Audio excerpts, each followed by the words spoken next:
This is downtown Philadelphia. Look at our cities. Look at our people. Look at what we're doing to ourselves. This is an empire in decline.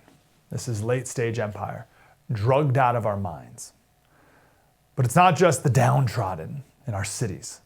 This is a problem everywhere. So before you think, oh yes, Slater, but that's those people, and that's way over there. 70% of people are taking some sort of drug. And we're close to a majority of Americans ingesting marijuana in some way. We are a drugged out people. And it is making our country worse. It is making the lives of Americans worse. We are not living in reality. I have been wrong only 3 times in my professional life. No, I've been wrong a lot, but 3 pretty big ones. First time I was wrong was, or one of the big ones was the Iraq War, weapons of mass destruction.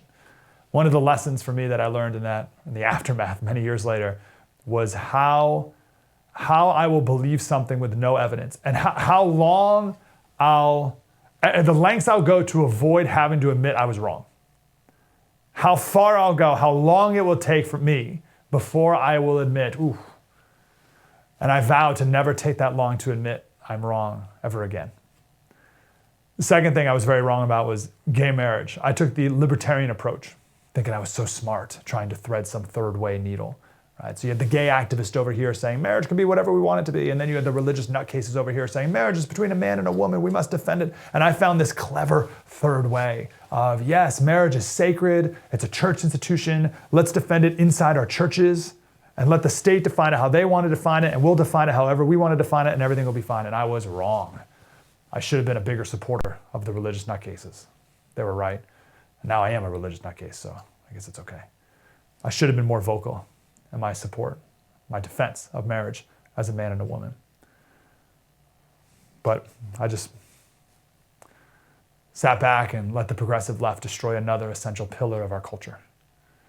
And the third thing that I've been very wrong about was the legalization of marijuana.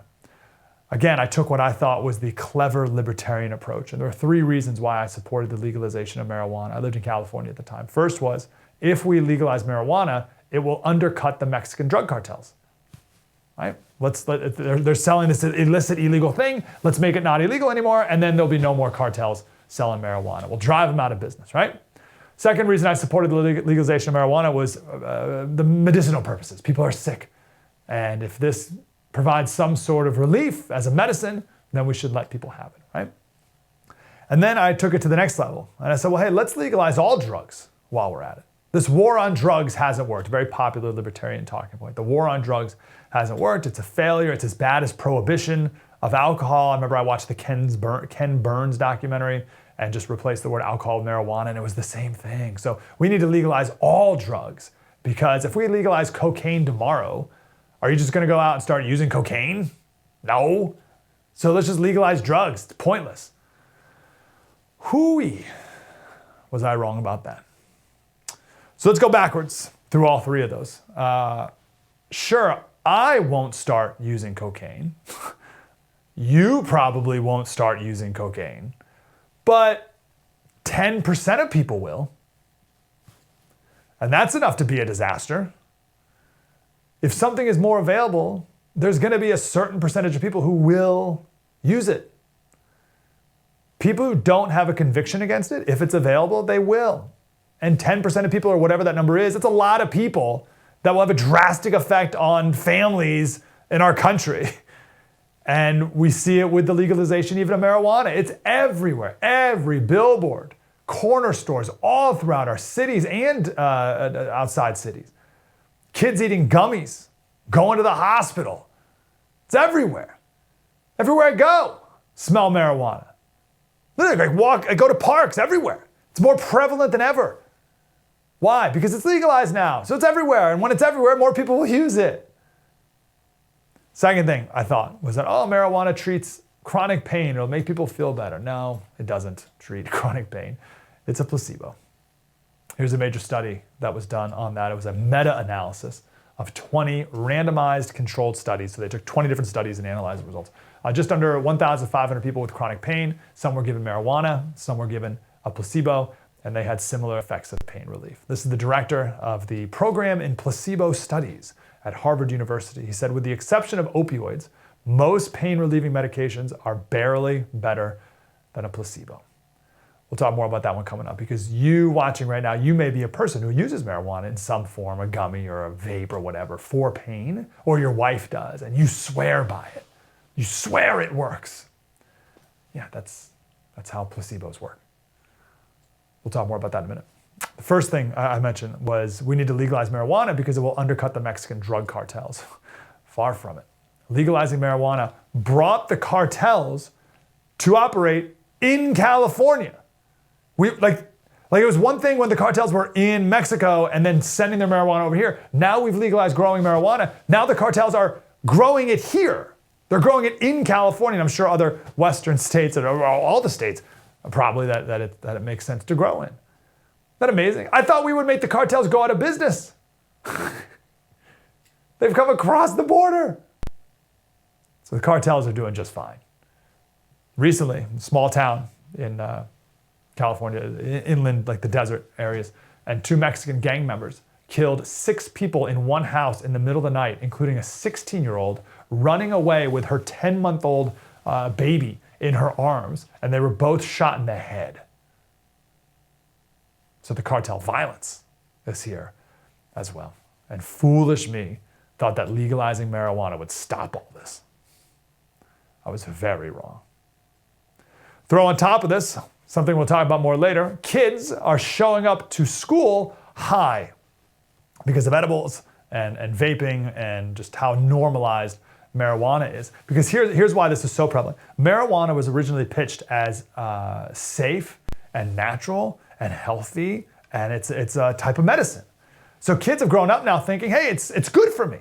This is good. It's healthy. It's natural. It grows out of the ground. And it takes the edge off. And now you just pop a gummy bear or a piece of chocolate or whatever. You don't even have to smoke it. And then we get all these excuses like, oh, it's for mental health. Kids are using it to get rid of their anxiety. Are they using it to get rid of their anxiety, or is it making your anxiety worse? And so many kids are just showing up to school high now. This is just the new normal for their life. This is in middle school. I talked about this on my radio show, and we had someone call in from Boston. He's an elementary school teacher. He says the parents drop their kids off, and the kids open up the door, and smoke just billows out of the car. They've been hotboxing on the way to school, the parents have, with the kids in the back seat. You got like first graders showing up to school high. We live in a country of stoners.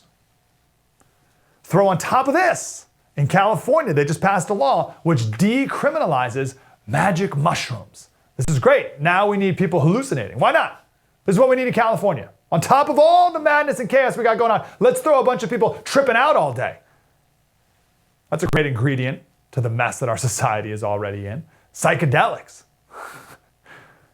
And again, it'll be pitched as natural and safe and wonderful. It'll solve PTSD and all this other nonsense.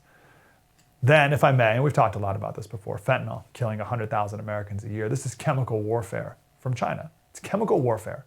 These are chemicals from Wuhan, China, shipped across the ocean into Mexico, then funneled across our border with our open borders. And now it's not just fentanyl that China is involved in. China's also owning and working the illegal and legal, but also illegal marijuana trade in America. So the Chinese are also in charge of a lot of the marijuana that's grown here. China is drugging and killing us. And I believe this is payback from the opium wars, when the British drugged the people of China with opium. And now the Chinese are drugging us right back and killing us. Charles Lehman is here. He's a fellow at the Manhattan Institute, a contributing editor at the wonderful City Journal, and he's got a Substack called The Casual Fallacy, where recently he wrote a wonderful, in-depth, detailed data, everything you need about how this whole legalization of marijuana thing hasn't quite been panning out like we've been promised. Charles, great to talk to you again, brother. How are you? I'm doing well. Thanks so much for having me on. Yeah, man, you and I were both took the libertarian approach on legalizing marijuana, and now we can reflect back a decade or so later. How's it going? I think not. Look by the standards of libertarians, certain libertarian standards, great. By some measures, 19 to 30-year-olds are consuming a lot more marijuana. Marijuana is broadly much more accessible than it used to be. But I think that what we are seeing in the long run is that mostly people who consumed marijuana before are still consuming marijuana. Mostly people who are not consuming marijuana continue to choose not to consume marijuana. And the major effect that you see is among the population of people who are using and using heavily, and they are using much more heavily. That the frequency, the number of uses that they use, the number of uses in a given day, for example, has risen dramatically over the past 30 years, even as the user population has remained pretty small. And what that tells me is when you legalize an addictive good, the people who are prone to addiction to it for whatever reason use it more, even though it is debilitating to their health by definition. Why by definition? Because some people will say, oh, it's great, or I use it all the time and I'm fine. Well, so it's by definition in the sense that an addiction is when you use something compulsively and you want to stop, but you can't, and it's harming you. And there are a variety of harms that are associated with marijuana use. You can talk about sort of specific ones. In some subpopulations, particularly young people, having marijuana use is plausibly causally connected to psychosis and increased risk of schizophrenia. In the short run, marijuana use can lead to marijuana-induced psychosis among a broader population. It can lead to marijuana hyperemesis syndrome, which is fancy doctor language for throwing up a lot, throwing up so much you can't stop. And then more generally, even bracketing those very specific concerns, marijuana is it's what a friend of mine calls a performance degrading drug. Being high all the time is not conducive to living well. It makes you slower. It potentially makes you more anxious. It makes you less able to engage with the world around you. It's interesting because a lot of people will say, no, it takes away my anxiety. I take it to calm down, to take the edge off. But the argument is, well, no, it also causes anxiety. What do you say? I think it's a little bit hard to tell. I think there's probably some what we call heterogeneity there. There are some people for whom stable marijuana use, a little bit of marijuana is going to lead to a reduction in anxiety. That's plausible. And you see a correlation between anxiety, marijuana use, because anxious people may even go prone to take marijuana. It seems likely that high doses of THC in particular, and the potency of marijuana seems to have risen substantially under legalization for reasons we get into. High doses of THC are associated with higher levels of anxiety. So that's the trade-off there. I think that gets to the more general point, which is that the marijuana people are using they're not just using it more frequently because it's more available. It's also much more potent than it used to be, Yep. and so the dose per use session is higher. Yep. So I talked about this in my radio show, and we had a bunch of people call in. Actually, we had a bunch of former police officers call in who were like, "Oh, I was against legalizing marijuana, but now my wife uses it because she's in chronic pain to sleep. Or I use it to sleep now because like PTSD and stuff like that." So they're trying to refute this, Charles. They're saying, hey, listen, maybe there's irresponsible people out there, but that doesn't mean we shouldn't legalize it for people like me. That's a tough one. What do you say? So, look, I'd say a couple of things. One is that there are specific medical uses for which THC is approved, plausibly indicated. End-stage cancer pain, nausea associated with AIDS, multiple sclerosis, some other spasticity. It seems it's unclear the extent to which marijuana is a good general pain reliever, better than over-the-counter Tylenol or ibuprofen. People will believe that marijuana helps. But look, what I like to say is that medical marijuana legalization is not the same thing. Look, there's a broad spectrum between full sales over the counter, full sales in your drugstore of marijuana and full prohibition. Cocaine is a Schedule II drug. It's strongly controlled, but it's used for medical applications. Cocaine is used in eye surgery. But nobody argues because cocaine has specific medical applications, therefore you should be able to walk down to the corner store and buy cocaine whenever you feel like it. So even if I grant the premise that there are specific, and I think you want to dig into the literature a little bit. You want more research on how you can get people the benefits of THC without, for example, the cost of smoking, which is a carcinogen. That said, even if we grant the premise that there are more medical applications than are currently identified, that doesn't mean that anyone being able to buy pot anywhere and any time they please is a net good for society. Yeah, okay, let's speak to that because this is interesting. I've been putting to death slowly my libertarian impulses over the last couple of years there. I don't know if you've been doing that wholesale or just on this particular issue, but I'm hearing this, and he's like, okay, Schedule 2, cocaine, we can't allow it, we don't allow it, okay. But then I'm like, but freedom, Charles. Freedom, freedom. We should be free. Who's the government to say what you can or cannot ingest? Freedom, freedom. What's your matrix for deciding for like freedom plus flourishing society? Or like how do you balance that with libertarian impulse? Look, I think freedom is an extraordinarily important thing. Most people, not everybody, most people recognize that one way your freedom can be deprived is through violence and coercion. Somebody can make you their slave. Another way is that the government can tyrannize you. Those are both serious and legitimate concerns. The reason the government gets in the way of crime is because it's somebody else depriving you of your freedom. That's one way to think about it. Um, my view is that there are other things which pose a threat to individual freedom as well. One class of that is very broadly speaking what we talk about as addictive goods. Again, goods where where a subset of the users use them compulsively. They'd like to stop it's harming them, but they are unable to do so. And there's a fairly broad spectrum of those. And we control them in a variety of ways. Some of them we say we can control them enough that we can permit a market in them. We say this is true of alcohol. I think this is plausibly true of alcohol. We do a better job controlling alcohol than we currently do.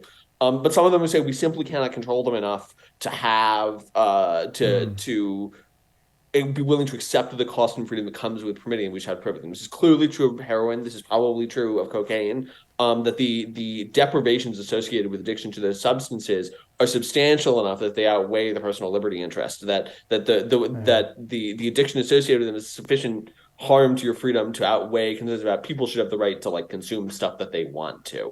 And so for those goods, we sort of say, how can we plausibly maximize freedom here? And if we can't, then usually the big dumb solution, as I like to say, is just to ban them. And it works. It works in certainly the case of heroin. My view is that it's better than the approach that we're taking to marijuana now, or the approaches that we are likely to take for marijuana.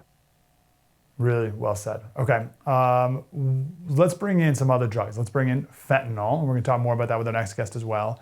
And then another thing that is not talked about enough are antidepressants or SSRIs. You throw these things in the mix, and we have a vast majority of people who are on some form of medicine. And I think my concern, or some sort of drug. And I think my concern is that we just have this concept in America now that we should be taking things, we should be ingesting things to fix problems in our life and or to make us feel better.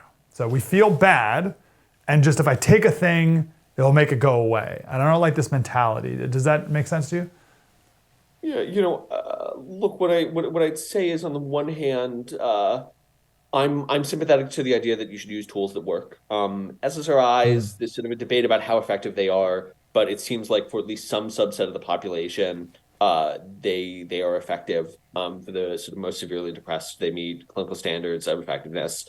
That said, I think it is right to say that our sort of model of how we live well is affected by psychopharmacology in general, whether that be SSRIs, whether that be amphetamines, whether that be benzodiazepines for anxiety management, that we begin to think about these as purely chemical phenomena that can be regulated on a chemical level. Is that bad in an individual circumstance? Not necessarily. For some people, that cost is worth the benefit of not being depressed. But it is degrading of our ability to interact with the rest of the world, to interact with ourselves as more than chemical beings. Yes. Yes. That's well said. You're right. When the mentality of our modern world is that we are nothing but random chemical reactions of the brain, then of course introducing other chemical reactions to right the ship in your brain is the solution. But if you believe that we are more than chemical reactions, then we need more tools. Is that right? Yeah, no, and there's a diversity of tools that you can use to interact with when you think about depression. One of the funny observations in depression is that most treatments work similarly well. Most types of therapy work similarly well, and one model here is that sort of the will to treatment does a lot of the work of treatment per se. Simply saying I want to get better Yes. does a lot Yeah, of the that's work of right. the action Interesting. getting better, the action Yeah. improving your life outcomes. Um, I that involves a certain theory of yourself as somebody who's agency over your mental state. Do I think Yes. we can ascribe all problems to that? No. I'm not an absolutist on psychiatric medications. It helps a lot of people. They help a lot of people. I also think there's strong evidence that they're overprescribed. But I think that there is a sort of more general cultural tendency to say, how can we address this problem on a medical or on a chemical level, rather than how can we address it on a human level? That's it. Charles Lehman, Manhattan Institute, City Journal. Check out this one in particular piece on his Substack, The Casual Fallacy. The book is called, the post is called How I Changed My Mind About Marijuana. Charles, great to talk to you, brother. Thank you. Thanks so much for having me on. Hey, I'm Mike Slater. Thanks so much for watching that clip. If you want to see more truth like that, please subscribe to the first YouTube page. Just hit subscribe below.